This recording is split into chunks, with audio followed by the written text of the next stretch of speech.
Hello friends, स्वागत है आप सभी का हमारे यूट्यूब चैनल में।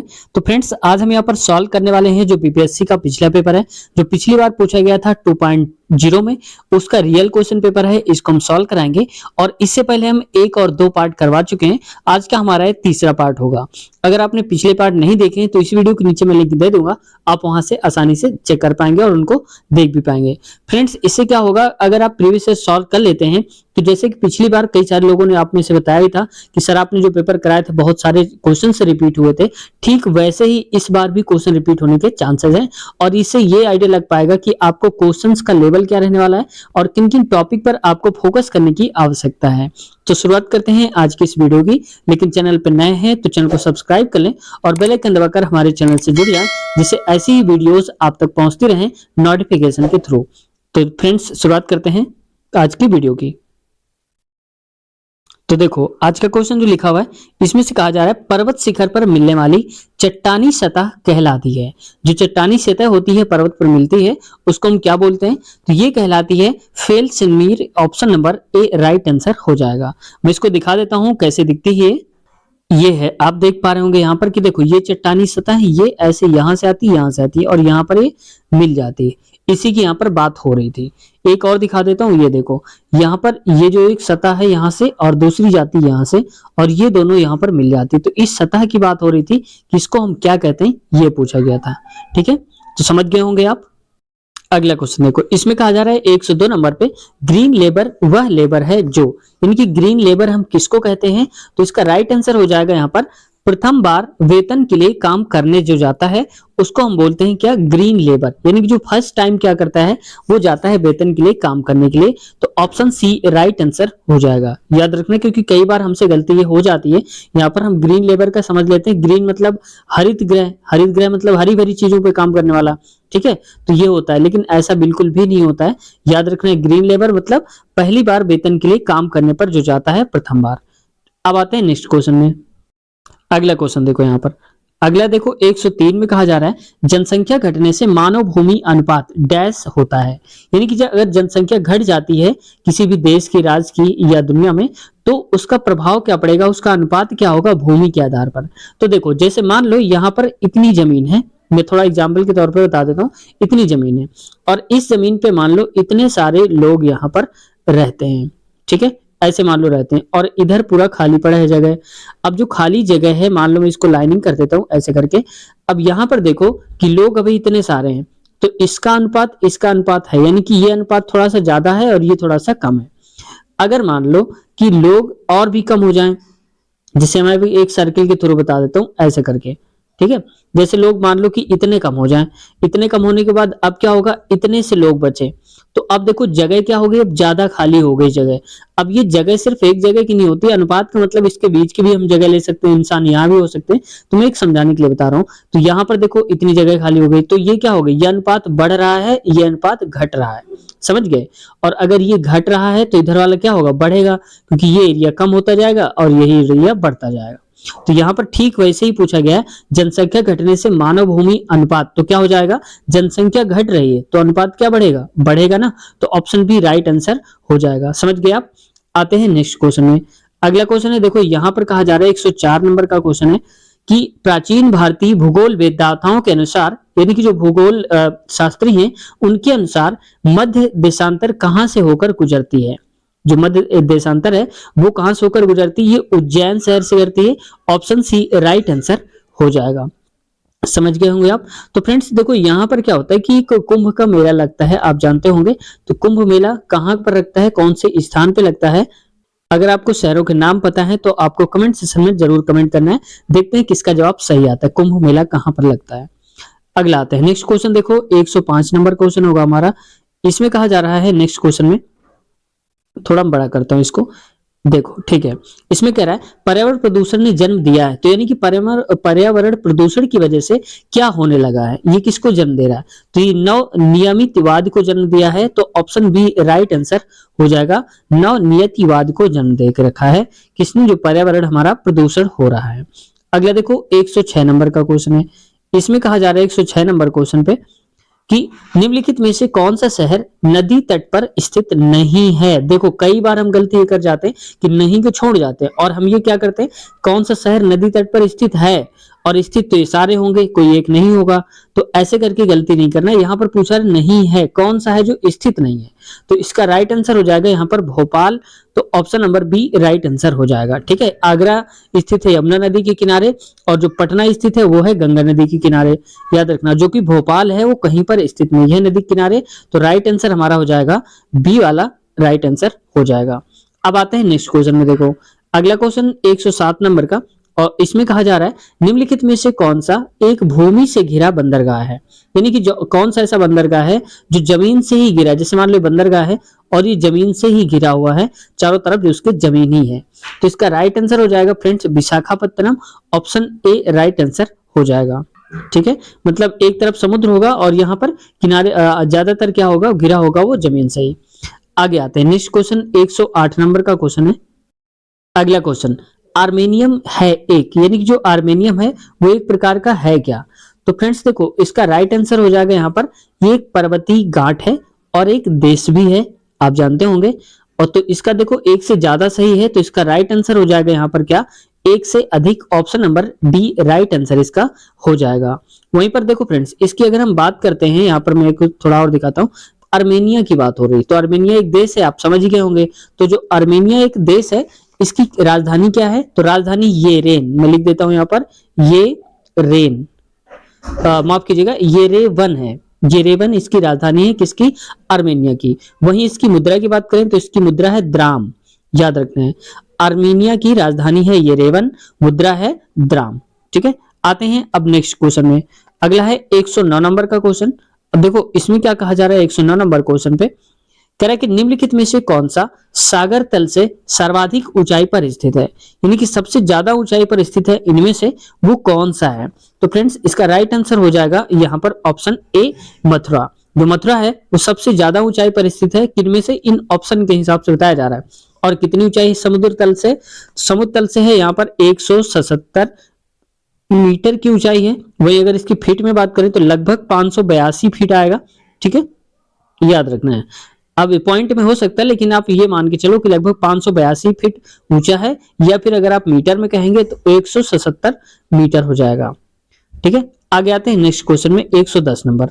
अब देखो इसमें कहा जा रहा है 110 नंबर क्वेश्चन पे कि मानचित्र पर दो बिंदुओं के बीच की दूरी को मापने का उपकरण क्या है। जैसे मान लो कि हम क्या करते हैं, मानचित्र लेते हैं, मैप लेते हैं, उसमें से दो बिंदुओं यहां से यहां तक के बीच की दूरी अगर हमें मापना है, मेजर करना है, तो वो हम किस इंस्ट्रूमेंट की वजह से करते हैं, तो ये होता है प्लेनीमीटर। ऑप्शन ए राइट आंसर हो जाएगा। प्लेनीमीटर की मदद से हम एक जगह से दूसरी जगह की दूरियों को हम माप पाते हैं। अगला देखो नेक्स्ट क्वेश्चन हमारा 111 नंबर क्वेश्चन होगा, और 111 नंबर क्वेश्चन में कहा जा रहा है, यहाँ पर थोड़ा बड़ा करता हूं, इसमें से कह रहा है कि तापमान का तापमंडल का दूसरा नाम है। तो तापमंडल का हम एक दूसरे नाम से भी जानते हैं, और ये क्या होता है, आयन मंडल। ऑप्शन बी राइट आंसर हो जाएगा। ठीक है, अब आपको सबसे ये बताना है सबसे पहले कि ओजोन जो है, यहाँ पर देख पा रहे होंगे ना ओजोन मंडल, तो ओजोन लेयर जो है उसका क्या उपयोग है और हमारे लिए कैसे महत्वपूर्ण है ओजोन लेयर, ये बताना है। और कौन सी रेज को रोकती है, कौन सी किरणों को वो रोकती है जो कि सूर्य से आती हैं, उस किरण का नाम बताना है। ठीक है, ओजोन लेयर जो रोकती है। अब आते हैं नेक्स्ट 112 नंबर का क्वेश्चन है। 112 नंबर क्वेश्चन पे कहा जा रहा है यहाँ पर, इसमें कह रहा है कि विश्व में नगरीकरण किस पठार पर अधिक हुआ है, यानी कि सबसे ज्यादा जो नगरीकरण है, लोग बसे हैं वहां पर, तो वो कौन सा पठार है जिस पर सबसे ज्यादा लोग, तो इसका राइट आंसर हो जाएगा तटवर्ती पठार। ऑप्शन ए राइट आंसर हो जाएगा। जो तटवर्ती पठार है वहां पर ज्यादा लोगों ने निवास करा है, नगरीकरण वहां सबसे ज्यादा हुआ है। ठीक है, क्योंकि वहां पर आसानी भी रहती है, लोगों को सुविधाएं मिल जाती हैं। आगे देखो नेक्स्ट क्वेश्चन है 113 नंबर का क्वेश्चन, और इसमें क्या कह रहा है 113 नंबर का क्वेश्चन है, इसमें कह रहा है कि मत्स्य कृषि सूचक है। जो मत्स्य कृषि है यानी कि मछलियों की जो खेती करते हैं, उनका पालन करते हैं मछलियों का, वो किसका सूचक है। तो इसका राइट आंसर हो जाएगा संभववाद। ऑप्शन बी राइट आंसर इसका हो जाएगा। ठीक है, ये तो मुझे कंफर्म नहीं है, लेकिन इसका आंसर बीपीएससी ने यही दिया था, संभववाद। तो ऑप्शन बी राइट आंसर हो जाएगा। ठीक है, अगर कोई आप में संभववाद का मतलब जानता है तो आप कमेंट सेक्शन में जरूर बताने की कोशिश करेंगे। आते हैं नेक्स्ट क्वेश्चन में। अगला क्वेश्चन देखो हमारा 114 नंबर का क्वेश्चन है और इसमें कहा जा रहा है 114 नंबर क्वेश्चन पे कि सर्वप्रथम किसने वृत्त को 360 डिग्री में विभाजित किया था। जैसे आप देखते होंगे ये जो वृत्त होता है ये वाला, इसको 360 डिग्री हम मेजर कर लेते हैं। ये इधर वाला 180 हो गया, ये 180 ऐसे करके, ठीक है। सबसे पहले बताया था 360 डिग्री, वो किसने बताया था, तो ये हिप्पार्क्स ने बताया था। ऑप्शन ए राइट आंसर हो जाएगा, याद रखना है। 360 डिग्री का संबंध हिप्पार्कस ने बताया था, ऐसा नाम ही है इसका। अगला क्वेश्चन देखो फ्रेंड्स, यहाँ कह रहा है 115 में सौर तंत्र किस प्रकार का तंत्र है। तो ये तंत्र जो कहलाता है बंद तंत्र है। ऑप्शन बी राइट आंसर हो जाएगा सौर तंत्र के बारे में। अगला क्वेश्चन देखो 116 नंबर का क्वेश्चन है। इसमें से कहा जा रहा है कुछ शहरों के देखो नाम दिया है, मैं थोड़ा छोटा करता हूं इसको। इसमें कह रहा है कि निम्नलिखित में से शहरों के किस समूह को उनके आकार के क्रम में अर्थात 1 2 3 4 और रैंक में व्यवस्थित किया गया है। यानी कि उनके आकार की बात हो रही है, उनके एरिया के हिसाब से बात हो रही है, उनको जिसका ज्यादा एरिया है उसके हिसाब से। अब यहाँ पर देखो दिया क्या गया है ये देखते हैं। तो देखो इसका राइट आंसर हो जाएगा यहाँ पर ग्रेटर मुंबई। मैं इसको थोड़ा और दिखा देता हूं ऊपर करके। यहाँ पर पहले हो जाएगा ग्रेटर मुंबई, ये पहले नंबर पे आएगा, फिर आ जाएगा कोलकाता, ये आएगा दूसरे नंबर पे, दिल्ली आएगा तीसरे में और लास्ट में हो जाएगा चौथे में चेन्नई। ठीक है, ये इनकी आकार के आधार पर बनाया गया है, मुंबई, कोलकाता, दिल्ली और चेन्नई। आते हैं नेक्स्ट क्वेश्चन में। अगला क्वेश्चन देखो 117 नंबर का क्वेश्चन है और इसमें क्या कहा जा रहा है, धक्का और खिंचाव कारक जिम्मेदार हैं। यानी कि जो धक्का होता है या फिर कोई खिंचाव होता है वो किसके लिए जिम्मेदार होते हैं, तो ये होते हैं प्रवसन के लिए। ऑप्शन ए राइट आंसर इसका हो जाएगा। अब देखो फ्रेंड्स नेक्स्ट क्वेश्चन में आते हैं। अगला क्वेश्चन देखो तेहरान किस पर्वत पर स्थित है। यानी कि ईरान तेहरान आपने नाम सुना होगा, तो ये कौन से पर्वत पर स्थित है, ये है फ्रेंड्स यहाँ पर एलबुर्ज पर्वत पर। ऑप्शन ए राइट आंसर इसका हो जाएगा। अब देखो ऐसे क्वेश्चन भी पूछ लिए हैं कौन से उसमें स्थित है, तो ये भी पर्वत पहाड़ों से जो भी क्वेश्चन बन रहे हैं पठारों से, ये भी आपको एक बार टॉपिक देख लेना है। ठीक है, चाहे तो आप वीडियो देख सकते हैं कहीं से भी, या बुक है अगर आपके पास तो वहां से भी एक बार देख लेना, क्योंकि ऐसे क्वेश्चन पुट अप होते रहते हैं। अगला देखो 119 नंबर पे आते हैं। इसमें कहा जा रहा है 119 नंबर क्वेश्चन पे कि सोन, नर्मदा और महानदी का उत्पत्ति स्थल अमरकंटक कहाँ स्थित है। यानी कि देखो जहां से सोन और नर्मदा और महानदी निकली हैं तो अमरकंटक से निकली हैं, और ये अमरकंटक है कहां पर, तो इसका राइट आंसर हो जाएगा फ्रेंड्स मैकाल श्रेणी में। ऑप्शन ए करेक्ट हो जाएगा। नेक्स्ट वही 120 नंबर क्वेश्चन है और इसमें है किस प्रदेश के स्थलाकृति मानचित्र की चुंबकीय नति सर्वाधिक होगी। अब देखो कुल मिलाकर कहना चाहता है कि चुंबकत्व सबसे ज्यादा किधर होगा, तो यहाँ पर जैसे मान लो देखो ये ऐसे है, ये जानते हैं उत्तर दक्षिण में। अब देखो यहाँ पर मान लो कि हो गया, ये एक मैप बना देते हैं लगभग, तो ये हो जाएगा यहाँ पर मान लो आसपास कहीं पर मेघालय और मध्य प्रदेश यहाँ कहीं हो जाएगा, पंजाब हो जाएगा यहाँ पर। ठीक है, ऐसे नीचे थोड़ा और मेघालय हो जाएगा यहाँ पर, ऐसे करके। तो सबसे ज्यादा जो चुंबकीय नति होगी वो होगी यहाँ पर, यानी कि मेघालय में। ऑप्शन सी राइट आंसर हो जाएगा। समझ गए होंगे आप। अगला देखो नेक्स्ट क्वेश्चन है हमारा आज का, हमारा 121 नंबर का क्वेश्चन। अगला है किस वर्षा से भूमि उपजाऊ होती है। यानी कि कौन सी टाइप की बारिश होनी चाहिए जिससे हमारी जो भूमि है उपजाऊ बनती है और अनाज ज्यादा पैदा होता है। तो इसका राइट आंसर हो जाएगा फ्रेंड्स यहाँ पर इसका पंख वर्षा। ऑप्शन सी राइट आंसर हो जाएगा। ठीक है, समझ गए आप, तो ऑप्शन सी राइट आंसर हो जाएगा। अगला क्वेश्चन है क्रिस्टॉलर ने अपने केंद्रीय स्थल सिद्धांत में निम्नलिखित में से किसको वरीयता नहीं दी थी। अब देखो नहीं वाला शब्द दिया है कि वरीयता नहीं दिया था, किसको नहीं दिया था, तो इसका राइट आंसर हो जाएगा केंद्रों के बीच की दूरी को। ऑप्शन बी राइट आंसर हो जाएगा। ठीक है, याद रखना केंद्रीय स्थल जो उन्होंने सिद्धांत दिया था, तो केंद्रों के बीच की जो दूरी होती है उसको उन्होंने वरीयता नहीं दिया था। अगला है 123 नंबर का क्वेश्चन। इसमें देखो कह रहा है टेहरी बांध परियोजना का विवाद संबंधित है। जो टेहरी बांध है उसका संबंध किससे है, जो विवाद है, इसका राइट आंसर हो जाएगा रुको और जाओ नियतिवादी विचार से। ऑप्शन सी राइट आंसर इसका हो जाएगा। और टेहरी बांध भागीरथी नदी पर बना हुआ है और यहाँ पर बताना है आपको कि टेहरी बांध कौन से राज्य में पड़ता है। अगर आपको आता है तो कमेंट सेक्शन में आपको बताना है। देखते हैं किसका जवाब सही आता है। टेहरी बांध कौन से राज्य में है। क्वेश्चन देखो इसमें कहा जा रहा है कौन भूगोलवेत्ता इतिहास का जनक माना जाता है, यानी कि इतिहास का जनक किसे माना जाता है, ये कुल मिला के कहना चाहता है। तो इसका राइट आंसर हो जाएगा ऑप्शन नंबर, यहां पर हो जाएगा इसका हेरोडोट्स, ऑप्शन ए करेक्ट हो जाएगा। ठीक है, याद रखना, क्योंकि हम कई बार क्या करते हैं जब हिस्ट्री उठाते हैं या फिर ज्योग्राफी उठाते हैं तो उसमें स्टार्टिंग में ही क्वेश्चन दिए होते हैं इसके जनक कौन है, इसके कौन है, और हम छोड़ देते हैं कि ये क्वेश्चन कौन सा पूछा जाएगा। लेकिन ये देखो पूछ भी लिया है, इतिहास का जनक कौन है, तो हेरोडोट्स। हो सकता है अगली बार ये पूछ ले भूगोल का जनक कौन है, ऐसे भी पूछा जा सकता है। ठीक है, तो याद रखना है आपको। आते हैं नेक्स्ट क्वेश्चन में, 125 नंबर का क्वेश्चन है। इसमें देखो कहा जा रहा है 125 नंबर के क्वेश्चन में लैंड सॉफ्ट विचारधारा किस स्कूल से संबंधित है, यानी कि जो लैंड सॉफ्ट विचारधारा है वो कौन से स्कूल से संबंधित है। इसका राइट आंसर हो जाएगा option number German school, option B correct हो जाएगा। जब भी लैंड सॉफ्ट वर्ड आ जाए समझ जाना आप जर्मन स्कूल की बात हो रही है। नेक्स्ट देखो 126 नंबर का क्वेश्चन है और इसमें कहा जा रहा है निम्नलिखित में से किस वातावरण में बिखरी हुई ग्रामीण बस्तियों की उपस्थिति की उम्मीद की जा सकती है, यानी कि हम किस वातावरण में जो बिखरी हुई ग्रामीण की बस्तियां हैं, जो गांव वाली बस्तियां हैं, उनको हम पाने की एक उम्मीद कर सकते हैं कि वहां पर वो जरूर हो सकती हैं। इसका राइट आंसर हो जाएगा उत्तर पूर्व में जंगल एवं पहाड़ियां जो हैं, उसका करेक्ट हो जाएगा ऑप्शन ए राइट आंसर हमारा हो जाएगा।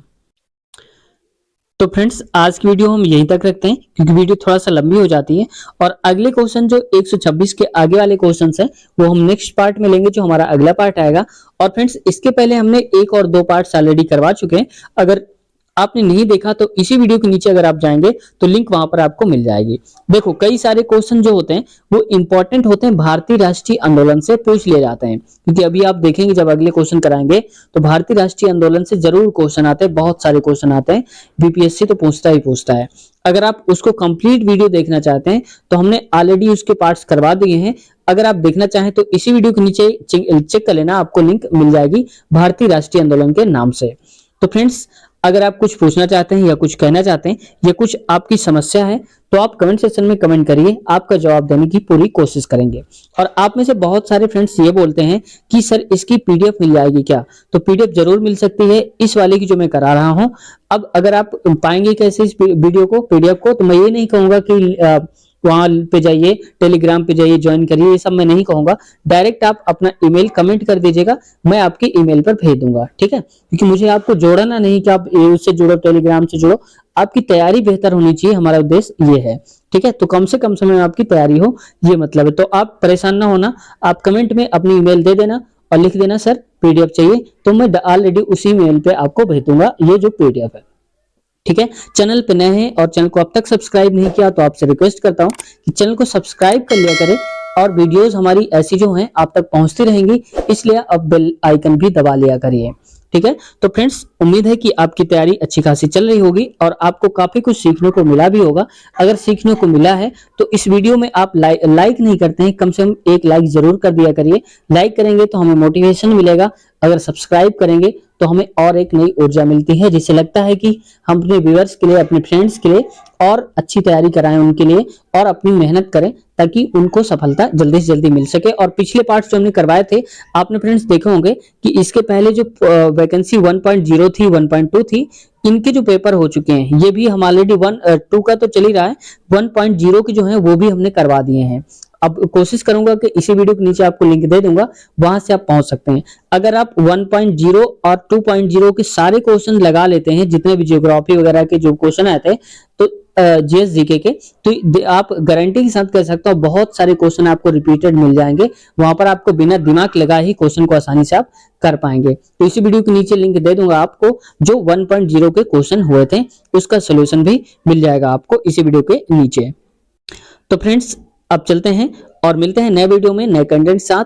तो फिर से एक बार कहना चाहता हूं, अगर अब तक भी सब्सक्राइब नहीं किया तो सब्सक्राइब जरूर कर लें। अपना ख्याल रखिए,